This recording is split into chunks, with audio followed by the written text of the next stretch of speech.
আসসালামু আলাইকুম আপুরা, আমি ডিম বোনা করলাম। রান্না করার এখন দেখলাম পাকঘরে এসে কিছু নাই, তাই হঠাৎ করে ভাবলাম কি রান্না করা যায়। তাহলে বাচ্চাদেরকে হঠাৎ করে মনে হইলো ডিম বোনা করে দিই। ডিম বোনাটা খুবই পছন্দ বাচ্চাদের। পুরোটুক দেখাইতে পারি নাই, একটু একটু রিলস ভিডিও ছেড়ে দিই আপুরা। আপনারা ভালো লাগলে দেখবেন, লাইক করবেন, কমেন্ট করবেন, শেয়ার করবেন। আমিও আপনাদেরকে যাই লাইক কমেন্ট শেয়ার করে আসবো।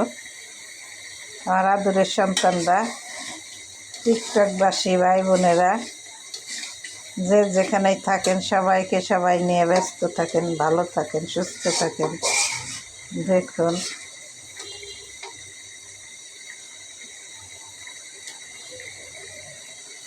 আমি আর আমার আপু রান্না করি।